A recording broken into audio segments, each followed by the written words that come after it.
조용 안 하면 나 난동 부릴 거야. 어디 지금 시작을 했는데. 자, 2020년 3월 약물의 효과. 네, 봅시다.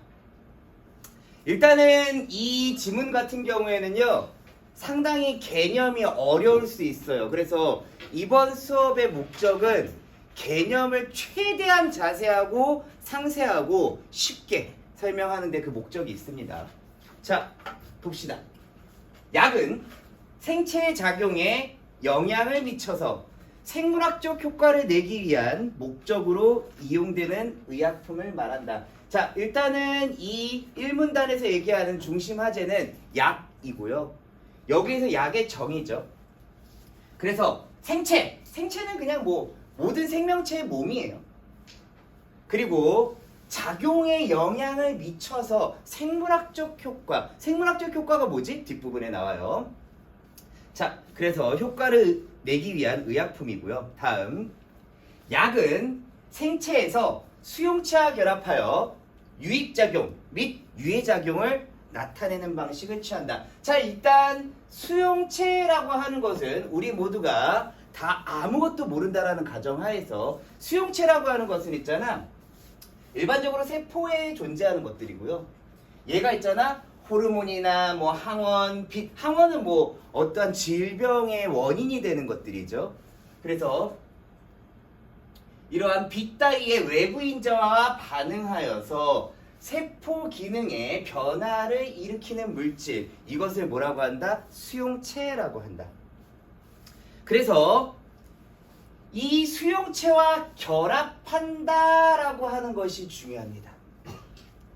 자, 다시 약이라고 하는 것은 수용체와 결합을 해요. 그런데 여기에서 유익한 작용을 낼 수도 있고요, 유해한 작용을 낼 수도 있습니다. 그래서 약의 작용 방식은 두 가지예요. 수용체와 결합해서 유익한 작용을 하느냐, 유해한 작용을 하느냐. 다음, 이 경우 약은 생체의 리간드와 유사한 화학적 분자 구조를 가진 성분을 포함하는데, 자, 이 부분은 있잖아, 엄청나게 중요합니다. 엄청나게 중요해요. 리간드와 유사한 화학적 분자 구조를 가지는 것이 약이라고 하는 거예요. 그래서 약이라고 하는 것은 생체 내에서 리간드로 기능한대요. 자, 여기에서 약이 어떠한 기능을 하느냐? 리간드로서의 기능을 한대요. 그런데 리간드로서의 기능을 하는 게 얘가 어떻게? 자, 리간드와 유사한 화학적 분자 구조를 인위적으로 만든 거야. 그래서 얘가 리간드로 사용이 된다라고 하는 건데, 여기서 리간드라고 하는 것이 무엇이냐요. 그래서 수용체와 결합하여, 그래서 아까 전에 약은 뭐라고요? 수용체와 결합해서 유해 또는 유익작용을 내는 것이 약이라고 얘기했죠. 그래서 수용체와 결합해서 신경자극이나 화학 반응과 같은 생물학적 반응, 아까 전에 생물학적이 뭐라고요? 생물학적 반응이 신경에 자극을 준다든지 화학적 반응을 일으키는 것이 바로 생물학적 반응이에요. 그런 것을 촉발할 수 있게 하는 물질을 리간드라고 한다. 그런데 리간드 이렇게 얘기했을 때도 아직 좀 어렵죠. 자, 여기서 일단은 키포인트, 중요한 게 뭐냐면요, 약에 포함된 생체 리간드와 유사한 화학적 분자 구조를 가지고 있는 것이, 이게 뭐야? 약의 기능이라는 거예요. 그래서 얘는 있잖아, 신경 자극이나 화학 반응과 같은 생물학적 반응을 조절해 줄 수 있는 효과를 낼 수 있다라는 거예요. 이게 내가 중요하다고 얘기했던 부분이에요. 자, 그러면은 리간드라고 하는 것이 무엇이냐? 네, 여러분들이 이것만 가지고는 조금 이해가 어려울 것 같아서 내가 추가적으로 좀 얘기를 했어요. 자, 리간드라고 하는 것은 수용체에 결합하는 물질이라고 아까 얘기했죠. 그런데 얘 같은 경우에 있잖아, 두 가지의 리간드가 있습니다. 생물학적 리간드. 생물학적 리간드라고 하는 것은 뭐냐면은 얘는 리간드가 일반적으로 수용체의 단백질로 구성되어 있는데요. 얘를 있잖아, 변할 수 있게 유도하는 거예요. 그래서 몸에서 이 수용체에 여기에서 입체 구조를 변화를 해가지고 리간드의 농도를 변화시켜서 조절할 수 있기 때문에 그래서 약에 활용할 수 있는 거예요. 얘 같은 경우에는 그냥 여러분들이 문제를 풀 때는 아무런 뭐 중요한 건 아니에요. 하지만은 그냥 리간드라고 얘기했을 때 생물학적 리간드라고 하는 것은 수용체랑 특이적으로 결합을 해가지고 그래서 얘를 구조를 변화시켜준다 정도로만 이해하면 돼요. 다음 화학적 리간드. 화학적 리간드라고 하는 것은 무엇이냐? 리간드라고 하는 것은 전자쌍을 내어주는 건데요. 결합을 도와주는 역할인데 이게 조금 복잡하긴 하지만 그냥 간단하게 설명을 할게요. 그냥 여기서 중요한 것은 화학적으로 결합시켜준다 정도로만 생각하시면 돼요. 자, 볼게요. 일단은 여기 보면 있잖아, H가 3개 있고요. 그 다음에 N이 이렇게 딱 있어요. 이거 암모니아입니다. 그런데 여기에서 암모니아가 얘네들이랑 같이 이렇게 결합을 하고 있어요. 근데 일종의 공유결합과 비슷하게 있잖아. 여기 나와 있는 이 전자가 하나가 비는데요. 만약에 여기에서 수소가 이렇게 있어요. 이 수소를 있잖아, 여기에다가 이렇게 결합시켜주는 역할을 한다. 그러면 여기서 누가 리간드냐라고 얘기했을 때 전자쌍을 내어주는 이 N 질소가 이게 리간드의 역할을 하는 거예요. 한마디로 복잡하게 생각하지 말고요. 다시 생물학적 리간드라고 하는 것은 수용체와 결합을 함으로써 뭔가 약으로 활용할 수 있게 변형시켜준다. 이 정도만 생각하시면 되고요. 그 다음에 화학적 리간드라고 하는 것은 무엇이냐? 그냥 어떠한 원자들 같은 것들을 또는 원자나 분자 같은 것들을 갖고 와서 결합을 시키게 도와주는 것들이다 정도로만 생각하시면 돼요. 복잡하게 생각할 필요는 없어요. 그냥 혹시나 리간드가 뭔지를 잘 몰라서 내용이 계속 어려울 수도 있으니까는. 자, 다음 볼게요. 생체 내에서 수용체와 친화성이 높은, 이 얘기는 뭐야? 수용체와 친하다는 얘기예요. 그 얘기는 뭐야? 친하니까는 같이 붙어 댕기겠죠. 결합을 잘 할 수 있게. 그래서 결합을 하면은 리간드와 결합한 수용체 작용에 의해 생체의 변화가 일어나기도 하고. 자, 첫 번째, 수용체와 리간드가 결합하면은 생체의 변화를 일어나게 해줄 수 있습니다. 다음, 수용체에 의한 리간드의 구조 변화가 일어남으로써, 자, 아까 전에 생물학적 리간드 생각하시면 돼요. 변화시켜준다라고 얘기했어요. 그래서 얘는 구조 변화가 일어나게 함으로써 생물의 화학적 반응이 유도되기도 한다. 화학적 반응이 뭐라고요? 결합시켜준다. 이 정도만 생각하시면 돼요. 됐니?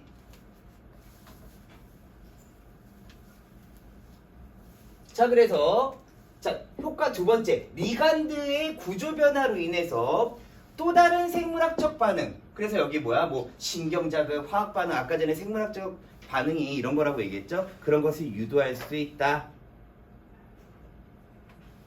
이러한 점에서 약은 특정 수용체와 결합할 수 있는 리간드를 인위적으로 생체에 증가시킴으로써, 자, 인위적이죠. 약은 사람이 만들잖아, 그치? 그래서 인위적으로 리간드와 유사한 분자 구조를 만든다. 이거 기억하라고 얘기했어요.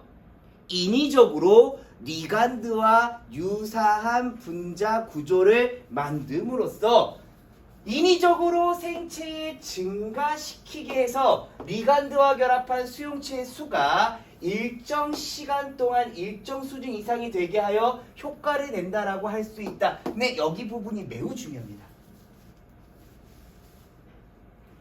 약이 생체 내에서 어떠한 생물학적인 효과를 만들어낼 수 있느냐 이거 얘기하는 거예요. 그래서 정리하자면은 약을 만약에 먹었어요. 그러면은 리간드와 결합한 수용체의 수가 복용 전보다 많아져요. 그리고 약의 효과를 높이기 위해서는 수용체와 친화성이 높은 리간드를 많이 포함되어 있어야 된다. 왜? 당연한 얘기죠. 친화성이 있다는 얘기는 잘 결합한다라는 거잖아. 그치? 잘 못 결합하면은 약의 효과가 떨어지겠죠. 그래서 약의 효과를 높이기 위해서는 친화성이 있는 리간드를 많이 포함해야 된다. 여기까지도 이해되겠니? 자, 그래서 첫 번째 문단에서는 약의 개념은 당연히 중요하고요. 그리고 첫 번째 문단에서 리간드라고 하는 것이 어떤 것인지 정도는 조금 이해했으면 좋겠고요. 그래서 그 리간드라고 하는 것을 어떻게 한다고요? 인위적으로 리간드와 유사하게 만드는 것이 약이다. 그렇게 해서 수용체를 친화성 있는 리간드를 만들어서 일정 시간 동안 많아지게 만들어서 효과를 내게 한다. 이런 거죠. 자, 다음 그래서 생물학적 효과를 내는 원리. 다음 두 번째 문단 갑시다. 약은 대체로 병원체의 작용을 하거나 첫 번째 여기서 뭐야? 병원체의 작용. 여기서 병원체라고 하는 것은 병을 일으키게 하는 박테리아, 바이러스 따위의 생물을 병원체라고 하죠. 내가 아까 전에 설명하면서 항체에 대해서 내가 조금 잘못 얘기했는데 항체는 병원체에 대항하는 거예요. 다음 생체에 직접 작용하는, 그래서 병원체에 영향을 미치는 방식과 그리고 뭐야? 생체에 직접 영향을 미치는 방식 두 가지가 있다라는 거예요. 자연스럽게 이 글의 구조는 있잖아. 첫 번째 거 먼저 얘기할 거고 두 번째 거 다음에 얘기할 겁니다. 그래서 병원체에 영향을 미치는 방식. 자, 그래서 볼게요. 박테리아나 바이러스에 의한 질병의 치료에 활용되는 항생제, 항바이러스제. 전자의 방식에 해당한다. 아까 전자의 방식이 뭐라고요? 병원체에 영향을 미치는 방식이다. 자, 가령 예시죠. 박테리아에 의한 질병 치료에 사용되는 설파제는, 자, 여기서 예시 중에서 있잖아. 설파제에 대해서 얘기하고 있습니다. 설파제는 뭐라고요? 다시 병원체에 영향을 미치는 방식의 약이다. 다음, 인간과 박테리아가 모두 대사 과정에서 엽산이라고 하는 물질을 필요로 하는데, 이 대사라고 하는 것은 그냥 쉽게 얘기해서 살아가는 거예요. 대사는 있잖아. 섭취한 영양 물질이 몸 안에서 분해하기도 하고 합성하기도 하고 생명활동에 쓰는 물질이나 에너지를 생성하고 필요 없으면 내보내고. 그럼 우리가 살아가는 거 뭐야? 먹고 싸고, 이게 살아가는 거죠. 일종의 대사예요. 그런데 사람뿐만 아니라 몸 안에 있는 어떠한 세포들도 이러한 과정을 다 반복합니다. 박테리아도 마찬가지예요. 박테리아도 대사를 하는데요. 여기에서 필요한 물질이 엽산이라는 거예요. 그런데 이 엽산 같은 경우에는 우리가 섭취하여서 사용할 수 있습니다. 약국 가면 팔아요. 엽산 주세요 라고 하면은 줍니다. 그런데 박테리아는 엽산을 스스로 만들어야만 한다라는 점을 이용한다. 자, 여기에서 중요한 게 바로 이겁니다. 설파제에서 가장 중요한 원리 중에 하나가, 자, 박테리아는 인간과 다르게 엽산이라고 하는 것을 자기가 스스로 만들어야 된다. 박테리아는 엽산을 약국 가서 살 수가 없어요. 엽산은 지가 만들어야 됩니다. 그걸 이용하겠대요. 자, 그래서 설파제는 병원체와 병원체에 감염될 수 있는 생체, 인간이죠. 차이를 활용하여, 여기서 병원체는 박테리아예요. 그리고 병원체에 감염될 수 있는 생체는 여기서는 인간을 의미하고요. 이 차이를 활용하여서 생물학적 효과를 만들어낸다. 즉, 인간과 박테리아의 대사 과정의 차이점을 활용하여서 생물학적 효과를 낸다. 이게 중요합니다. 뒷부분에 문제도 나오고요. 자, 먼저 박테리아는 엽산을 만들기 위해 수용체를 가지고 있는데 파라아미노 벤조산이 그 수용체와 결합하여 최종적으로 엽산이 된다. 그래서 이 수용체를 가지고 엽산을 만드는데 박테리아에 감염된 환자가 설파제를 만약에 먹였어요. 그러면 설파제는 체내에서 화학적 변화를 거쳐서 PABA와 분자 구조가 매우 유사한 설파닐 아마이드가 되어서 PABA와 결합할 수 있는 수용체와 먼저 결합한다. 여기까지. 자, 그러면 설파제라고 하는 것은 화학적인 변화. 아까 뭐라고요? 리간드라고 얘기했죠. 그래서 이러한 화학적인 변화를 거쳐서 약효를 발휘하는데 먼저 설파제가 설파닐 아마이드가 되어서 PABA와 결합할 수용체와 먼저 결합해요. 여기서 중요한 건 먼저입니다. 만약에 얘가 PABA랑 결합하면 엽산을 만들어내겠죠. 그러면 그 박테리아는 대사를 하면서 살 수 있겠죠. 그런데 얘는 있잖아. 설파닐 아마이드가 먼저 결합해요. 이로 인해 박테리아는 엽산을 만들지 못하고 결국 죽게 만드는 방식입니다. 그래서 설파제는 박테리아가 대사작용에 관여하는 물질인 엽산을 만들지 못하게 함으로써 다시 설파닐 아마이드가 먼저 결합해버려가지고 얘의 엽산을 못 만들게 하는 그러한 효과를 냅니다. 그래서 박테리아를 죽게 만든 겁니다. 자, 다음 항바이러스제는 스스로는 증식하지 못하고 다른 세포에 기생하여 DNA 복제 과정을 거치며 증식하는 바이러스의 특성을 활용한다. 자, 여기에서 있잖아. 이 바이러스라고 하는 것의 특징은 여기에서는 스스로 증식하지 못한대요. 다른 세포에 기생한대요. 자, 일종의 이것도 우리는 있잖아. 스스로 증식할 수 있어요. 인간과 다른 바이러스의 특징입니다. 이게. 바이러스는 스스로 증식하지 못해요. 기생하면서 살아갑니다. 그래서 바이러스에 감염된 세포의 증식을 막는 방법으로 자, 설파제는 엽산을 스스로 만들지 못하는 박테리아의 특성을 이용하는 거죠. 그 엽산을 만들지 못하게. 그런데 얘는 뭐야? 세포의 증식을 막는 방식으로 바이러스의 확산을 억제하는 그런 방식입니다.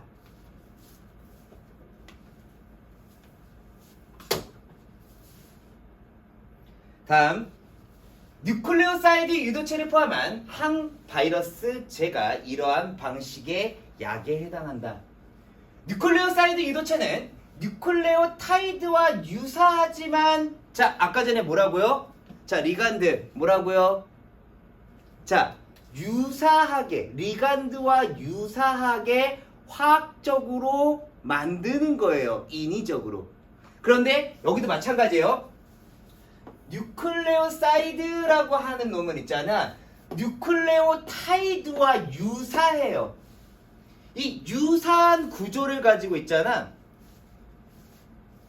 자, 유사한 구조의 뉴클레오사이드 유도체를 활용하여서 병원체 확산을 억제하는 방식입니다. 그런데 차이점은 뭔지 한번 볼게요. 뉴클레오사이드와 뉴클레오타이드는 자, 먼저 뉴클레오사이드 유도체가 세포의 DNA나 RNA의 수용체와 결합하면 결과적으로는 DNA 복제 과정이 이루어지지 않는다. 자, 그래서 뉴클레오사이드는 있잖아. 세포에 DNA와 RNA와 결합하면은 DNA 복제 과정이 일어나지 않아요. 그래서 이거는 내가 조금 더 조사해 본 바로는 뉴클레오사이드 유도체는 있잖아. 바이러스가 복제를 하려면 있잖아. DNA 중합 효소라는 게 있어야 돼요. 그걸 억제해가지고 더 이상 얘가 복제를 못하도록 만드는 방식입니다. 다음 또한 뉴클레오사이드 유도체는 바이러스에 감염된 세포와는 쉽게 결합하지만 오 좋네요. 아니 그러니까는 정상적인 놈이랑 결합하면은 안 좋잖아. 그러면은 정상적인 세포도 증식을 못 하잖아. 그런데 우리가 지금 표적해야 되겠죠. 그래서 어떤 놈을 표적해야 돼? 바이러스에 걸린 놈이랑 표적으로 딱 결합해가지고 그래서 얘가 증식 못하게 해야 되겠지. 이러한 좋은 점도 있네요. 그래서 얘는 뭐야? 바이러스에 감염된 세포와만 결합한다.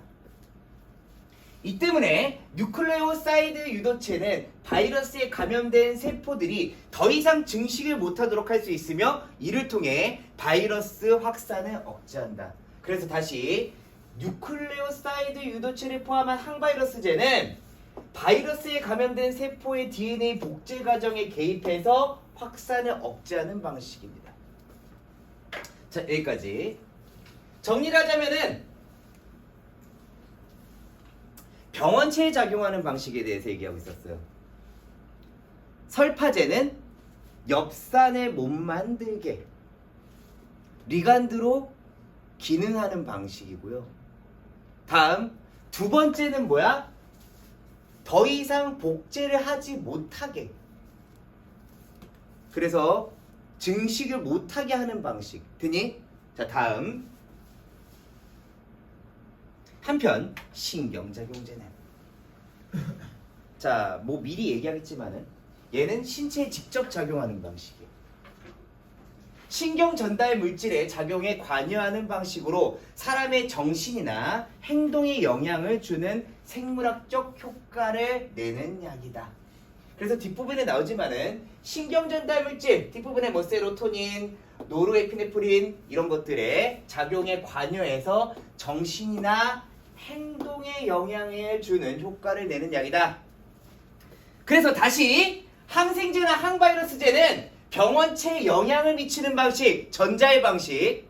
다음, 신경작용제는 색체에 직접 영향을 미치는 방식, 후자의 방식. 다음, 어떻게 이 방식은 어떠한 방식인지 볼게요. 하나의 뉴런에서 발생한 전기 신호는 뉴런에서 전기 신호를 낸다라는 것들은 뭐 기초적인 상식으로 알고 있다라고 생각합시다. 뉴런 말단에 도달하여 신경 전달 물질을 분비하게 하고 자, 여기까지. 여기는 있잖아. 이 약에 어떠한 방식으로 이것이 기능하는지를 설명하기 위해서 먼저 신경세포가 신호를 전달하는 과정부터 설명하고 있어요. 첫 번째는 뭐야? 뉴런에서 전기 신호를 발생해서 뉴런 말단에 도달하여 신경 전달 물질을 분비하게 하는 효과입니다. 자, 맨 처음에는 신경 전달 물질이 이렇게 나와요. 다음, 이러한 신경 전달 물질은 연접이라고 하는 것은 거의 붙어 있다라고 생각하시면 돼요. 그래서 다른 뉴런에 존재하는 수용체에 화학 신호를 전달함으로써 연접한 뉴런 간의 신호를 전달하는 매개체의 역할을 한다. 자, 두 번째 과정이 뭐다? 신경 전달 물질이 나갔어요. 그래서 다른 뉴런에 화학적인 신호를 전달한다. 그래서 전기 신호를 통해서 신경 전달 물질이 나오고 그 다음에 신경 전달 물질은 화학 신호를 전달시켜주는 역할을 한다. 그래서 이 신경 전달 물질은 신호를 전달하는 매개체의 역할이다.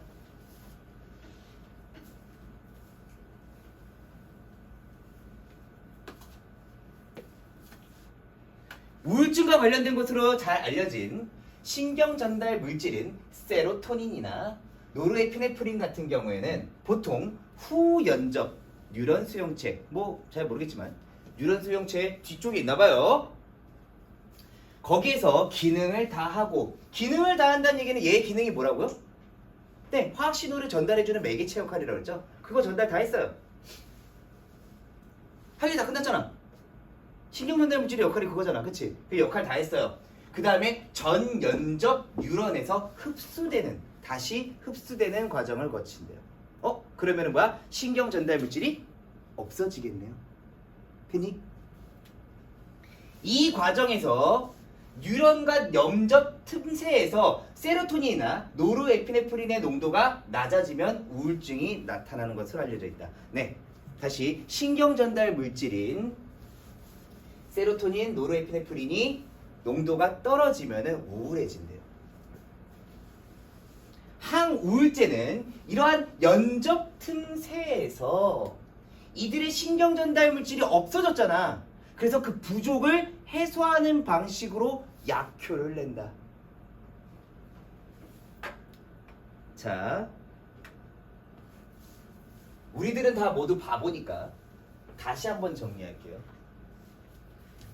자, 항생제 같은 경우에는 어떠한 방식이라고요?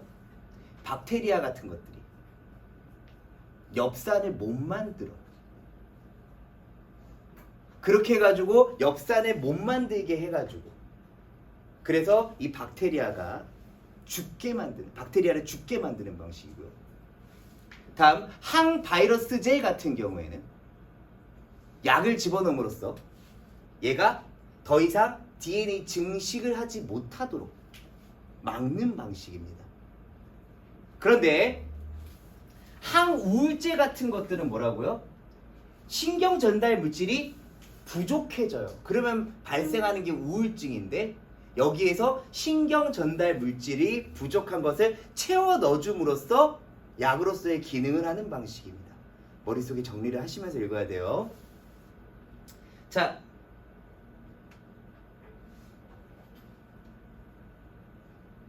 먼저 TCA 항우울제는 전연접 뉴런의 수용체와 결합하여 신경 전달 물질의 재흡수가 일어나지 않도록 하는 방식. 먼저 TCA 항우울제는 흡수가 된다며.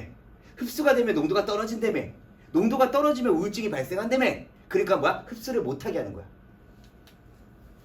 그래서 전연접 뉴런의 수용체와 결합하면서 전연접 뉴런의 재흡수를 방지하는 게 TCA 항우울제의 역할입니다.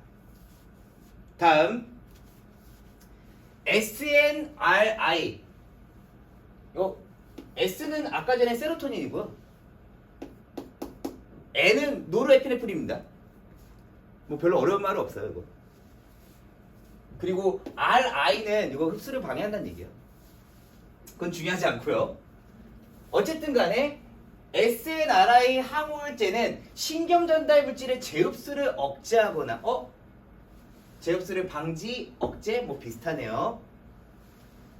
다음, 그래서 SNRI 항우울제 적용 방식 첫 번째, 전연접 뉴런의 재흡수를 억제한다.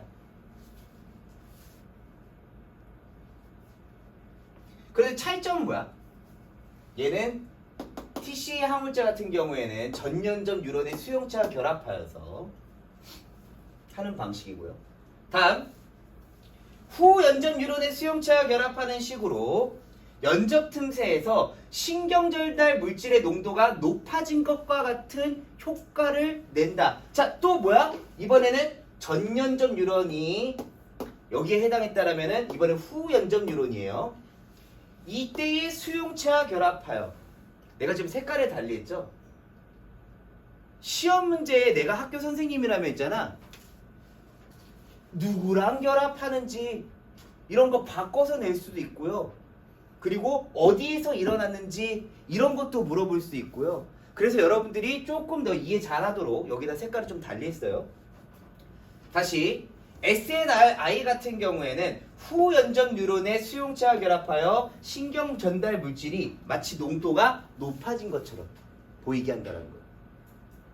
그럼 신경전달 물질이 떨어지면 우울증이 생긴다며. 근데 마치 높아진 것처럼.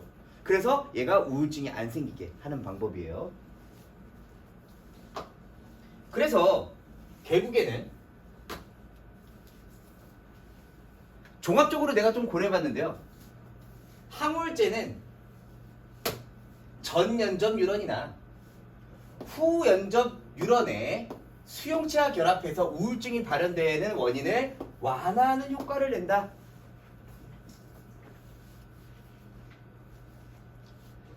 그래서 이번에는 신경작용제가 생물학적 효과를 내는 방식.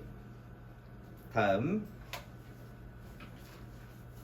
대부분의 약들은 약효가 여러 가지인 경우가 많기 때문에 두 가지의 양을 함께 복용하면 이들 약의 1차적인 약효는 서로 다를지라도 2차적인 약효는 같을 수가 있어서 공통되는 2차적인 약효가 한층 커질 수도 있다. 이와 같이 약들이 서로 도와서 약효를 높이는 효과를 상승효과라고 할 수 있다. 그래서 상승효과라는 게 뭐야? 약을 두 종류 이상 함께 복용했을 때 효과가 훨씬 더 좋아지는 상태예요.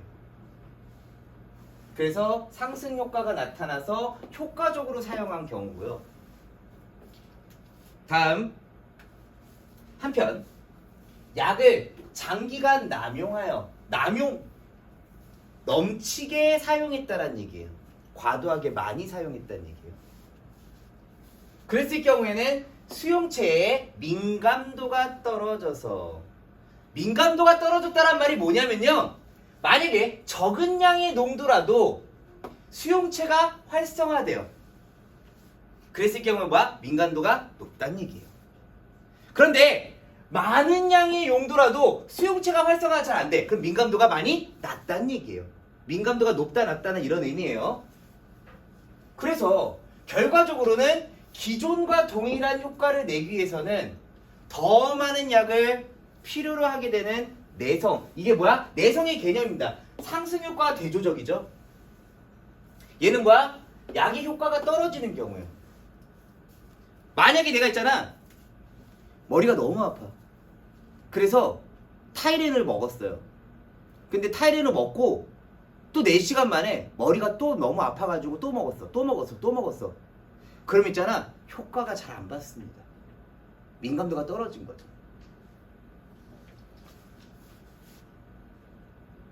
그래서 상승효과와 내성에 대한 얘기를 마무리로 끝났네요. 꺼주세요.